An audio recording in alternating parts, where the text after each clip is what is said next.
भारत में अमेरिका के एग्जाम्पल दे ना, भारत में जापान का एग्जाम्पल दे। अभी वो गए हैं ना विदेश, नाम लेना ही है तो जापान का नाम लो, अमेरिका का नाम लो, चाइना का नाम लो, चाइना से कंपैरिजन करो। चाइना में भी तो जनसंख्या था, चाइना में भी तो जनसंख्या था। चाइना आज कितना विकसित हो गया, तो अमेरिका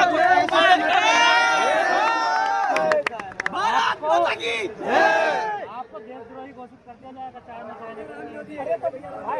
इस देश में यही हो सकता है कि देशद्रोही कर देगा तो इस देश का पूरा युवा ही देशद्रोही सरकार के विरुद्ध बोलेगा वो देशद्रोही है। बात करें, अगर हम अपने हक की बात करें, अगर देशद्रोही हो जाएंगे तो पूरा युवा ही देशद्रोही हो जाएगा।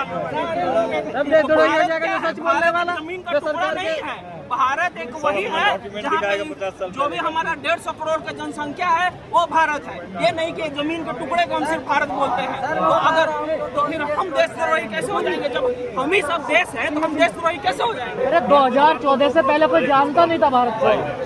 2014 से पहले कोई जानता 2014 से पहले भाई रोटी खाते थे। वही बोलते हैं ना कि 2014 से पहले भारत को कोई जानता नहीं है, जिन्होंने कभी इतिहास नहीं पढ़ा है। और अब इतिहास मिटाने की तो साजिश चल ही रही है। एनसीईआरटी से अब देखिए कितने इतिहास को मिटाया जा रहा है, सारे इतिहास को बदला जा रहा है। तो अब अगले 10 साल में ये सरकार और रह गई तो इस देश का इतिहास ही बदल दिया जाएगा। और फिर वही हो जाएगा जो कंगना रनौत जैसी बोलती थी ना कि 2014 में आज़ादी मिली है, तो सही में अगला पीढ़ी यही मानेगा कि 2014 में ही आज़ादी मिली है। हमारे देश के इतिहास को मिटा दिया जाएगा।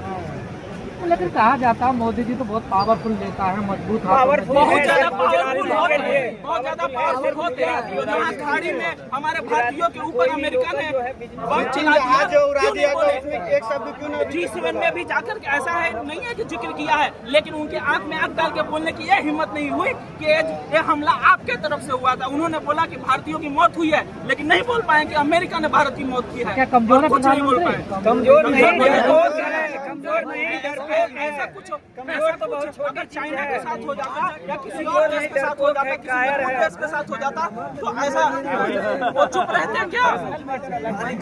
जब डोनाल्ड ट्रंप अमेरिका जाते हैं तो सर झुका के सिंह से बात करते हैं, और जब वो इंडिया के बारे में कुछ भी बात करते हैं, हम क्या वही डिजर्व करते हैं? हमारी 150 करोड़ की जनसंख्या है, हम विश्व में सबसे ज्यादा जनसंख्या वाला देश है। हमारा युवा का जनसंख्या इतना है, हमारा युवा को रिसोर्स में जहाँ बदलना चाहिए था, इस सबको कॉकरोच में बदल दिया। अब कॉकरोच जब एक साथ मिल करके हमला करेगा ना तो इस देश की धरती उखड़ जाएगी और कोई दूसरा हमारा तो कहता है पिछले 12 साल में मोदी जी से कोई गलती नहीं हुई है। देखिए हमारा सही क्या कर अगर इस देश को बर्बाद करने में सबसे बड़ा कारण है तो अब मोदी और मोदी के बाद तो गोदी मीडिया का हाथ है।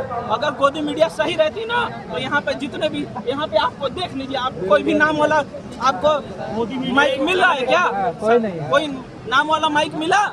इतना बड़ा जॉब फेयर का ये हुआ, कोई आया है? आप किसी भी न्यूज को अगर देखें। कांग्रेस इतनी कंपनियों को बुला सकती है तो क्या सरकार नहीं बुला सकती? क्या सरकार नहीं बुला रही? सरकार क्यों बुलाएगी? सरकार क्यों बुलाएगी? सरकार को तो वोट मिल जा रहा है ना। वो कभी मथुरा में मस्जिद खोल देंगे, कभी कहीं और मस्जिद के अंदर मंदिर खोल देंगे, उससे उनको वोट मिल जा रहा है। तो